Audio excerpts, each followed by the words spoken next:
Another week of SEC fall practices. Another big-time player lost for the season. Locked On SEC starts right now.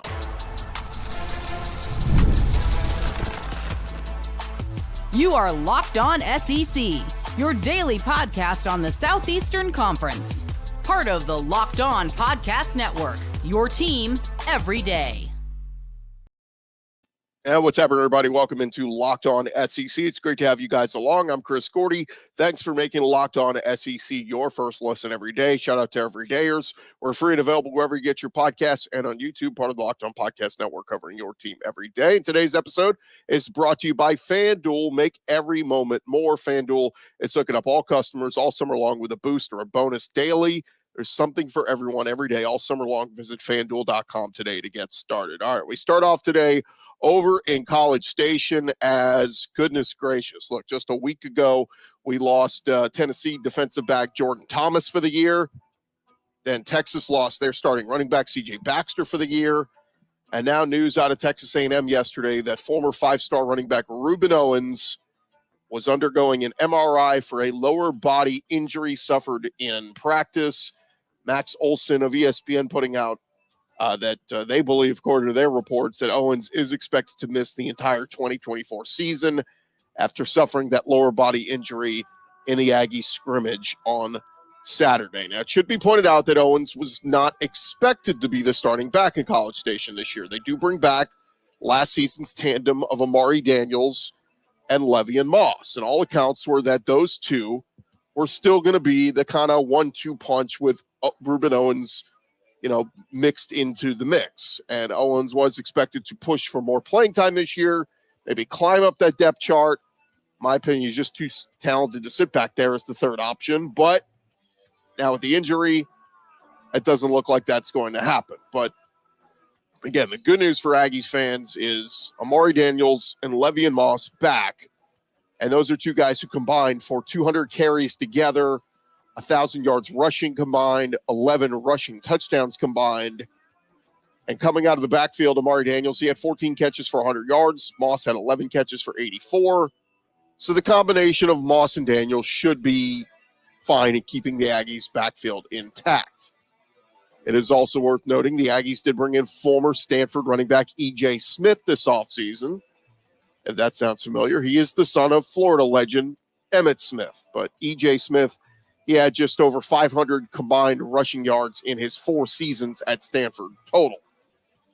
So we'll see if E.J. Smith has anything in the tank to kind of help the Aggies. Also, they did say that he does bring some pass-catching ability, so could fill that third running back role for the Aggies. Now, A&M, we should note, did not sign any true running backs in their class of 2024 this year, and Owens was the only running back to join from the high school ranks in the 2023 recruiting cycle. If you look on the A&M roster, they list guys like redshirt freshman Ramarian Tillman, junior Anthony Denota, redshirt freshman Ronnie Crosby, Harvard grad transfer Israel Benjamin, and sophomore Preston Landis. But none of those guys are really expected to be a factor, for the Aggie backfield this year, although maybe one of them might have to emerge now as a third or fourth option.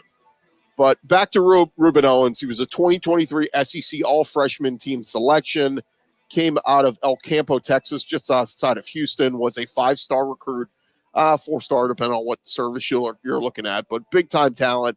And he had 100 carries for 385 rushing yards and 3 touchdowns last season. He was also a factor in the passing game at 12 catches for over 100 yards. And as I said, was expected to be a bigger piece of the Aggies offense this fall. He was also going to serve again as Texas A&M's primary kick returner. He averaged 20.8 yards per return last year. And like we said, was going to be part of that 3-man tandem with Le'Veon Moss and Amari Daniels. Did start off the season kind of slow, but as the season went along, started getting better and better. He averaged 3.8 yards per carry. And if you go back to the spring, Mike Elko was asked about Rueben Owens. He said, Ruben's been good. He said, I knew Rueben a little bit from helping to recruit him. He's had a really good spring in terms of doing the things he needs to do to take his game to the next level. He needs to just learn how to be a running back in the SEC and get those 4 or 5 yards a carry. At the end of July, Elko said Owens had a great summer. And so, unfortunately, looks like Rueben Owens going to miss the rest of the season for the Texas A&M Aggies. And like I said, big-time talent that, could have been a factor. He wasn't going to be a starter, we don't think, but, again, big-time loss there for A&M, and they're going to have to lean on those other guys, like we said, in Levy and Moss and Amari Daniels to pick them up. Well, Moss led the team in average rushing yards per game last year at 53.8. Second in total yards rushed and rushing touchdowns in 9 games, and Daniels averaged over 5 yards a carry. Texas A&M does open the season on November 31st with a visit from Notre Dame, so there's not even a game to settle in on for Mike Elko. But the good news for the Aggies, their passing attack should be pretty solid. They bring in offensive coordinator Colin Klein from Kansas State. He takes over this offseason, and starting quarterback Connor Wegman is back fully healthy. And they got a lot of pass-catching weapons to spread the ball around to. The Aggies do lose their do-it-all receiver Ananias Smith to the draft, and then they lost the 5-star Evan Stewart to the portal as he left for Oregon. But they got junior Noah Thomas back, and he's expected to take a big leap. Senior Moose Muhammad is back. He's been pretty consistent. And then last year you had Grand Valley State transfer Jourdan Walker really come in as a consistent wide receiver. He finished the year with 3 100-plus yard receiving performances, finished with close to 600 yards and 2 touchdowns. And what was so impressive with Jourdan Walker was being so consistent with different quarterbacks out there every week. I mean, he had all 3 different quarterbacks, but you even include Marcel Reed in the Texas Bowl, him coming in. I mean, it was just being able to be on the same page with all those different quarterbacks. Max Johnson, after Wegman got hurt. I think they're playing with something. So you got Jourdan Walker, you got Noah Thomas, Moose Muhammad, you got the sophomore Micah Tease, who I like a lot. And then at tight end, you get sophomore Donovan Green back healthy. And then you got a couple transfers in Trey Watson and Shane Calhoun. I think the Aggies offense can be pretty strong, even with the loss of Rueben Owens. Now that schedule, it can be daunting in some spots. You open with Notre Dame. If they can find a way to beat the Irish week 1, and by the way, the Irish are a preseason top 10 team. You get McNeese, that's a win. You got to go to Florida. It's going to be tough. Florida's looking at that as one of their winnable games on a brutal schedule. But if you weather the storm there, you come home, you face Bowling Green. Should be, you could be 4-0 there. Then you get Arkansas and Dallas, where you've just kind of owned that rivalry in Dallas. You could be 5-0, and then you come home against Mizzou. We'll see what Mizzou looks like. And then you get your bye week. And then the backstretch, you're at Mississippi State. Should be able to win that one. You're home for LSU. You've beaten LSU both the last times they've come to College Station. You're at South Carolina, winnable. Home for New Mexico State. That's a win. Well, Auburn might have penciled in a win there too last year. And then your last 2 are tough. You're at Auburn and then home for Texas. But look, if Mike Elko's team is up to the challenge and the defense is doing what they're supposed to be doing, Nick Scorton's doing his thing off the edge. I think he's going to be among the league leaders in sacks this year. I think the Aggies have a chance to have a pretty nice season in year 1 under Mike Elko. And it's funny, everybody was picking them as kind of they're the dark horse. They're the team that I'm picking as a dark horse. Well, it can't be a dark horse when everybody's picking as the dark horse. You're now on everybody's radar. And look at the preseason polls that come out. The coaches poll just came out last week. The Aggies are preseason top 25.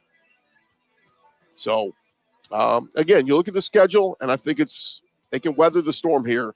I think the Aggies can have a nice year. But, again, a big loss in Rueben Owens. One other note on the Aggies, they did pick up a recruit a couple days ago, and 4-star Belleville defensive lineman DJ Sanders announcing his commitment to the Aggies. A disruptive 6'4", 290 pounds, 24/7 lists him as the 88th best prospect overall in the composite, 10th best D lineman, 17th best player from the state of Texas.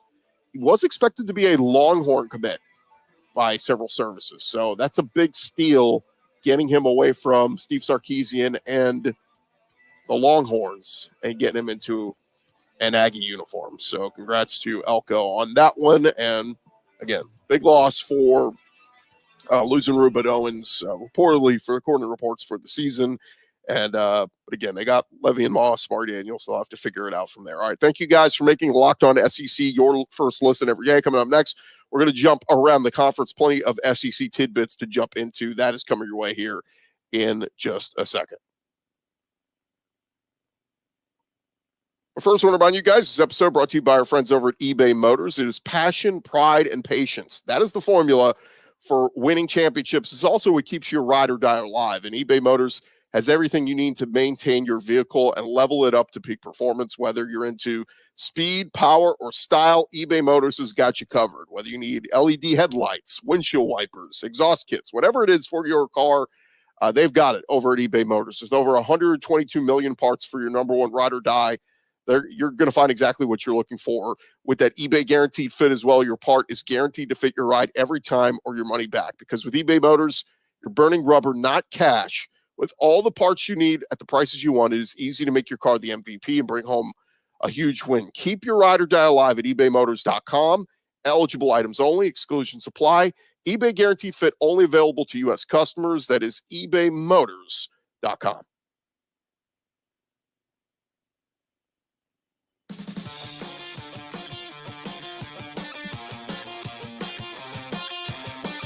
All right, thank you guys for making Locked On SEC your first listen of the day. And for your second listen, check out the Locked On College Football podcast. Spencer McLaughlin getting you ready for an exciting season on the gridiron. He's always talking about all the big changes in college sports, like conference realignment, transfer portal, NIL, expanded playoffs. All of it is there for you. Locked On College Football, available on YouTube or wherever you get your podcasts. Part of the Locked On Podcast Network, covering your team every day. All right, we got some tidbits from a bunch of schools around the conference, so let's dive into it. Let's go around the conference. Boots out to the right. Takes the handoff. What a catch! Around the conference. And we jump over to Tennessee as Jourdan Thomas. We talked about him. Vols lost him for the season just last week. Was expected to be their nickel guy starting in that star position. Well, Vols were on the practice field Friday night at Neyland Stadium, and Jourdan Thomas, his injured leg, propped up, crutches leaning against the wall next to him, watching the Vols go to work. And after practice, Josh Heupel saying he's handled the whole situation with a ton of maturity. Described it as a non-contact injury, but one that did require surgery, and a big blow for Jourdan Thomas, the junior defensive back, who, like we said, was expected to start at that star spot. But Heupel did have praise for his new look defensive backfield. He said they've been great for the 7 days we got to the scrimmage tonight. That was Friday. He said they competed extremely hard. They take coaching. They've made plays. They learn from their mistakes, their athleticism, played some really tight coverage down the field tonight. Now, Heupel was also asked, with the Thomas injury, what does that mean for freshman Boo Carter, former four-star prospect, in-state prospect out of Chattanooga? Heupel said Boo has played really well. Thought the last couple days, even leading into the scrimmage, have been his best days, just within the scope of what he's been doing defensively, playing within the framework of that, making plays at the same time. He's a young guy that needs to and will continue to get better every day, but he is a dynamic playmaker. Heupel did also mention that redshirt sophomore Christian Harrison is in competition for that star spot. He said Harrison has done a generally nice job. We got multiple guys that can bounce around from the safety position to the star, so we got to continue to build up our guys in the secondary. But if you're looking for an early favorite, obviously the freshman Boo Carter could slide right into that star position for the Vols. Now, meanwhile, speaking of the Vols, Bill Connolly published a website over at ESPN going over some of the top breakthrough and bounce back candidates for the 2024 season. And he names Tennessee as a top program to rebound from their 9-win regular season a year ago. Here's what he said. He said, there's no certainty that blue chip sophomore Nico Iamaleava is ready to quarterback a top 5 offense this fall, as their number 16 overall projected ranking suggests. Improvement is not guaranteed, but with leading receiver Squirrel White, veteran Brew McCoy returning, along with transfers Chris Brazel, Tommy Winton, all joining the party, the ceiling is immensely high. The defense has played a solid top 25 level for 2 straight years, and they boast maybe the best defender in the country, James Pierce Jr. By SEC standards, the schedule's manageable with only 4 projected top 25 teams on the docket. So Vols will open the season coming up here on August 31st against Chattanooga.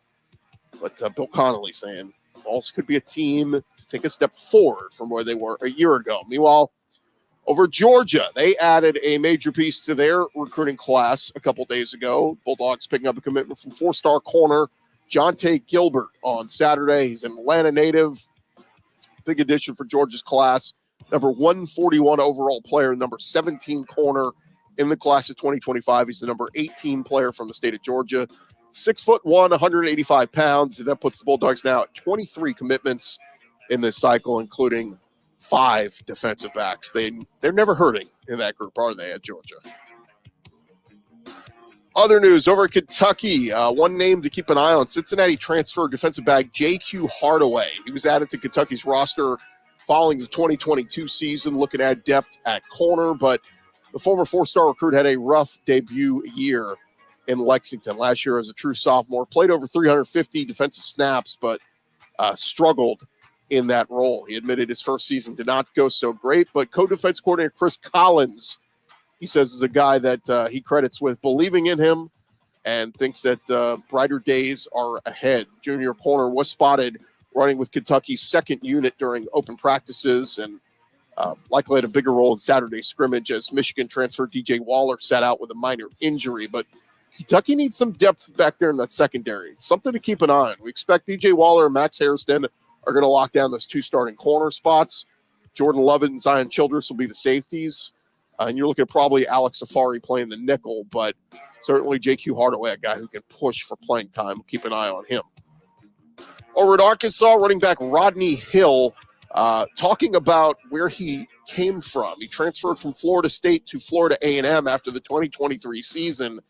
It said his departure from FSU was due to a, quote, bad agent hired by his parents. He told the Fort Smith Southwest Times Record, not many people know, but my parents are running my money and stuff like that. My parents got a bad agent, and he was texting other schools like he was me. So when that got back to the head coach, I had to leave Florida State. During that time I had to leave. I wasn't trying to leave. I didn't want to leave. So I just had to, and the portal was closing. Florida A&M was the next door, so I just had to go there for a month, find a new place. After Florida A&M's head coach Willie Simmons left for another job, he was able to re-enter the portal. And after briefly committing to Miami, Hill landed at Arkansas in April. He's expected to compete for carries with Jaquindon Jackson and Rashad Dubinion. But name to keep an eye on there, Rodney Hill in the backfield for the Arkansas Razorbacks. Former 3-star prospect has 3 years of eligibility remaining. Over at LSU, they are hoping for brighter days on that defense. And defense coordinator Blake Baker, talking with the media on Saturday, said LSU's defense needs to be more consistent, but that whenever they're doing their job, they're pretty good. He was critical of areas that are clear issues for LSU throughout this camp. But at one point, he talked all about Harold Perkins, saying the junior linebacker's been playing on fire, moving around in sub packages. And big thing is they got to figure out who's going to be their sack artists up front, defensive ends, and who's going to be their good cover corners back there in the secondary. Blake Baker saying, right now we pretty much have 90% of our playbook installed, and we're calling it all. There's a lot on these guys' plate mentally, but I feel like they're doing a pretty good job. Still looking for more consistency, but overall pretty pleased with where our defense is at. Quick recruiting tidbit for LSU. On Friday, they picked up a commitment from 4-star wide receiver Phillip Wright. That was days after he backed off his verbal commitment to Michigan. He's a Destrehan native, 4-star, made a visit to Baton Rouge, and 6'1", 180 pounds. They describe him as having blazing speed and big play ability. 24/7 Composite has him as the 68th best wide receiver in the class of 2025. Over to Alabama, one name to keep an eye on, tight end C.J. Dupree. He was named to the 2024 Mackey Award preseason watch list this past Friday. That award goes to the most outstanding tight end in college football. Dupree is a senior entering his second season after transferring in from Maryland a year ago. Played a big role in Alabama's tight end room, caught 11 passes for 187 yards, but he's looking for a bigger year this year. And that Mackey list, some of the names from the SEC to make the award watch list: Mason Taylor from LSU, Oscar Delp from Georgia, Caden Priestcorn at Ole Miss, Amari Nyblack at Texas, Luke Haas from Arkansas, among others, Rivaldo Fairweather from Auburn. Ton of SEC names there to keep an eye on. Over at South Carolina, they picked up a commitment from 4-star edge rusher Keenan Britt. That's for the class of 2026. He's 6'2", 215 pounds. 24/7 lists him as a 4-star linebacker, number 25 linebacker overall. One other note from Missouri, or from South Carolina, Brad Crawford over at 24/7 Sports tweeted out over the weekend watching South Carolina's practice. He said Robbie Ashford flashed and got reps with the ones today at quarterback, along with QB1 Lenore Sellers. He said it's an interesting nugget from South Carolina's first scrimmage. And he said it's good news for what I expect to be a run-heavy, RPO-centric offense that needs to keep Lenore Sellers healthy at all costs. Expect some Ashford packages. That would be ideal. It's what I've been saying all offseason. I think Robbie Ashford, they get in that red zone. They're going to have some packages for Robbie Ashford, along with, who knows, Luke Doty as well. Lenore Sellers, you get 3 guys who can all throw the football there. And a quick note over at Missouri, Pete Thamel putting out there that according to sources, Missouri Assistant Athletic Director of Football External Relations, Brad LaRondo, will be the CEO of every True Tiger Brands, an NIL marketing and branding agency for Missouri athletes. LaRondo brings 30 years of experience in college sports, including at Boise State and Auburn. And Pete Thamel says the move comes with Mizzou looking to capitalize on the momentum they've built in the NIL space. And LaRondo has also served as the football program's chief recruiting officer, and this role is expected to help sustain Missouri's recruiting success. So there you have it. We'll keep an eye on that one. All right, still more to come here on Locked On SEC, part of the Locked On Podcast Network, covering your team every day. Coming up next, our conversation with the Liucci, Billy Liucci, coming your way next. First, I want to remind you, this episode presented to you by our friends over at FanDuel. And look, all throughout this summer, FanDuel's been hooking up all customers with a boost or a bonus daily. That's right. There's something for everyone every day, all summer long. Head on over to FanDuel.com. Start making the most out of your summer. It's almost over. Fall is upon us.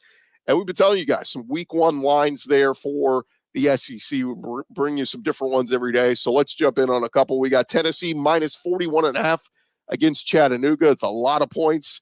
Do we think they can cover it? Look, I think Tennessee's going to score a lot of points, but what does the defense look like? Can they stymie Chattanooga and keep them low scoring? I think it's possible, but you think of a final score of 42-7, that still is a loss there. Tennessee's not covering the 41.5. So got to keep an ear open and an eye open on perhaps a backdoor cover there. But that line's up there for you right now. Tennessee minus 41.5 if you want to get that one. The one we've been looking at is Florida plus the 2.5 at home against Miami. Man, it's one that Billy Napier and the Gators have to win week 1. I keep leaning more and more towards the Florida Gators to win that one outright and cover that 2.5.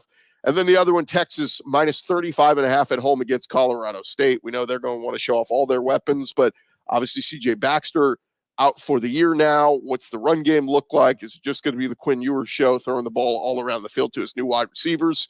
Texas minus the 35.5. We'll go back and forth on this one right now. I take them minus the points, but all those lines are up there for you at FanDuel.com. It is FanDuel. They are the official sports betting partner of Major League Baseball. And of course, all those college football lines coming your way for the start of another season.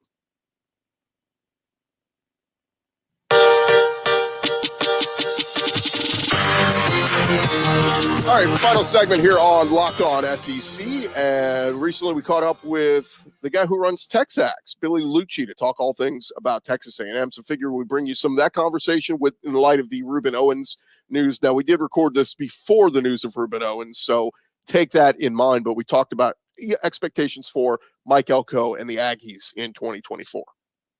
Not just what this does for all sports. I got to think even for clicks on your website, what the addition of Texas to the SEC does.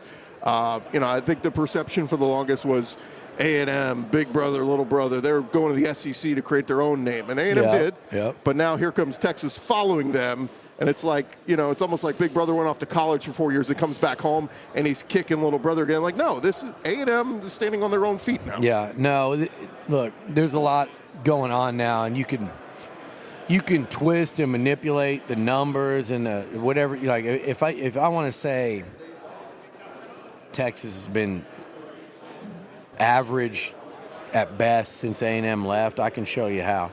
If you want to say A&M hasn't had that big of a dent or they've done nothing in the SEC, you can maneuver the numbers to make it look like that. The reality is this: Texas is really taking advantage of the fact that they had that runway to join the SEC.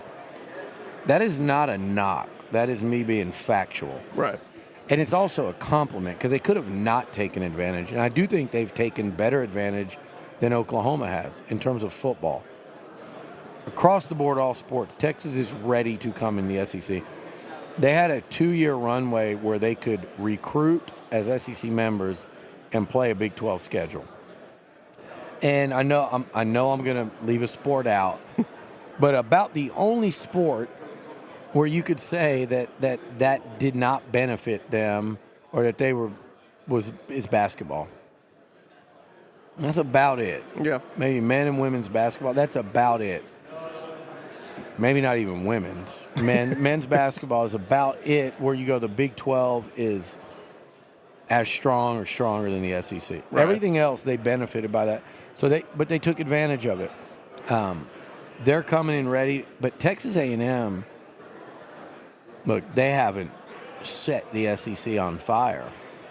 They have like the 4th or 5th best, I think it's 4th best overall record in the league since joining. Wow. In 12 years. That's out of 14. I think it's 4. If you fact check me, I'm wrong. It's 5. Well, because out it of felt like 15. someone every year was at least 8 wins. It felt like. And look, they've had 2 top 5 finishes. Everybody says, well, they're 2-10 against Bama. Only one team's beaten Bama more during that stretch. What's everyone else's record against Bama?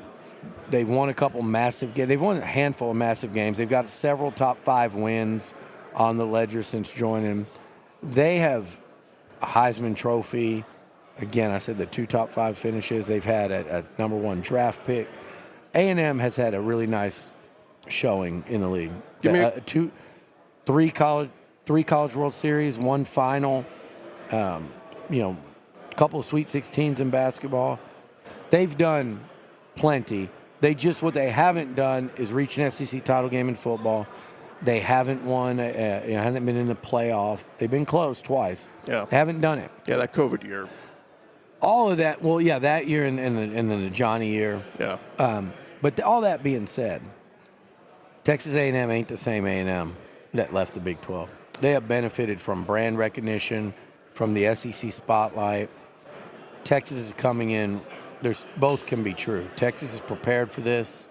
I do believe that.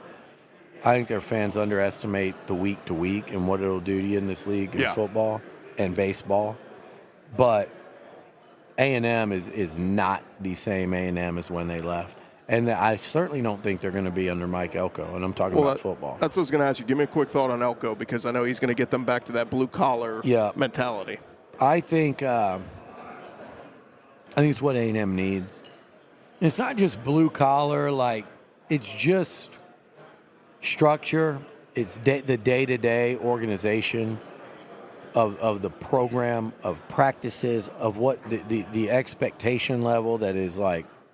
It's practice, it's the weight room, it's the classroom, it's meetings, it's all of it, and they're being held accountable to that. It's not just words, it's not just printouts on the walls or on the teleprompters. It's real expectation level that they're asked to meet every single day.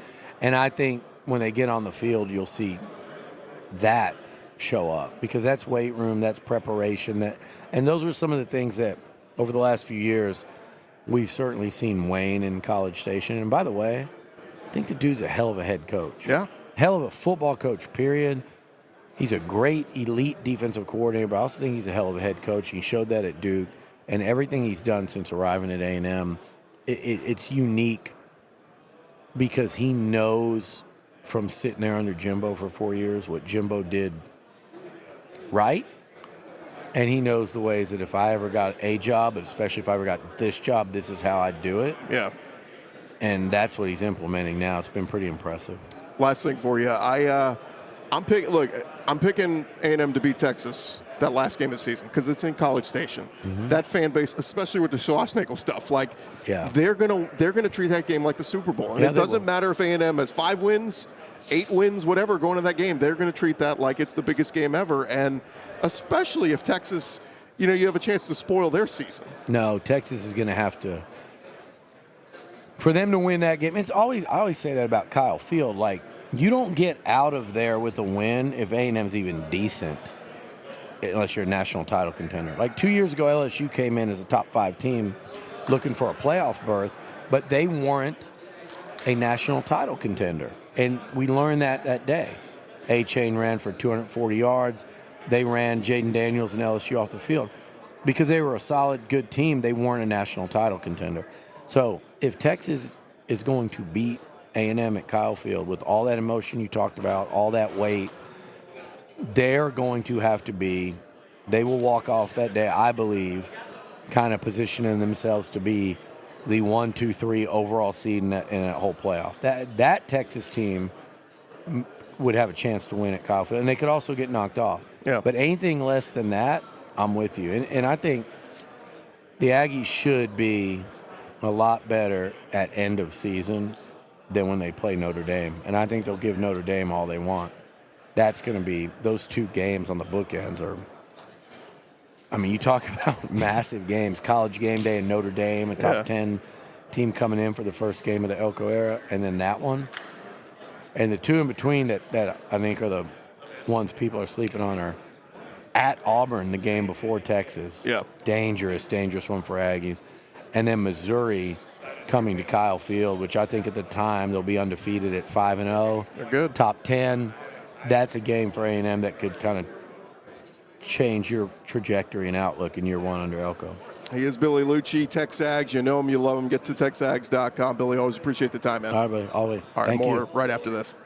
All right, thanks again to Billy Liucci there of TexAgs. Hey, thank you guys for making Locked On SEC your first listen. Now go make your second listen. Check out the Locked On College Football podcast, from NIL deals to never-ending conference realignment rumors. Spencer McLaughlin getting you ready for an exciting season on the gridiron. You can find the link to Locked On College Football in the description of this podcast, so you don't need to search for it. Part of the Locked On Podcast Network, covering your team every day. I'm Chris Gordy. This has been Locked On SEC. Come on back tomorrow. We'll talk to you guys then.